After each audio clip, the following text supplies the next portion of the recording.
আমরা এখন কর্ণফুলী টানেলের ওদিকে আমরা যাচ্ছি।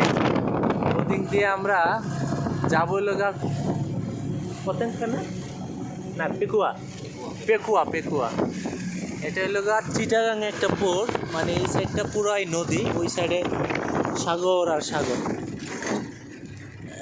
ইপিজিট ছাড়াইলাম, পতেঙ্গা শুরু, তারপরে কর্ণফুলী টানেল, তারপরে কয়েকটা খানাপ চেঞ্জ করে আমরা চলে যাব কক্সবাজার পেকুয়া।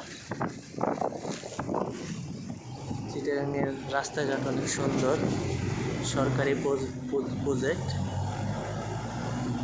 গত সরকারের আমলে এগুলো করা, সব বিশাল প্রজেক্ট পাস করা হয়ে গেছে অলরেডি।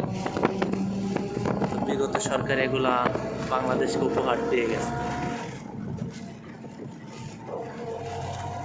রূপপুর পারমাণবিক বিদ্যুৎ কেন্দ্র আছে, বাংলাদেশ রেস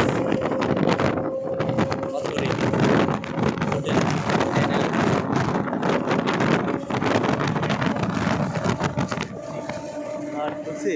এই যে আমরা এখন শুরুতে আছি টানেলের, যাচ্ছি ইনশাল্লাহ। বিসমিল্লাহ বিসমিল্লাহ মাজরাহা মুসাহাইনা আলহামদুলিল্লাহ গফুরুর রহিম।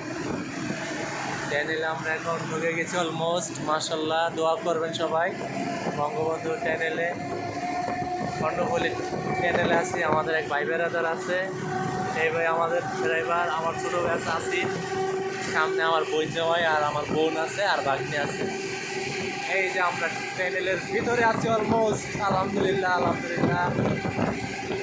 বঙ্গবন্ধু টানেল ভিউটা অনেক সুন্দর এবং অক্সিজেনের ব্যবস্থা আছে, লাইটিংও আছে পর্যাপ্ত। আলহামদুলিল্লাহ, বাংলাদেশে এই প্রথম টানেল।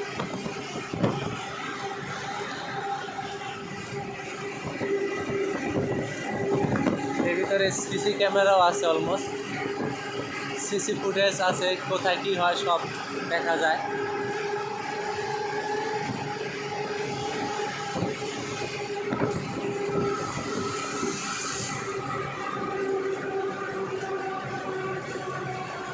উপরে কি আছে, মানে পানি আসার কোনো স্পেস নাই।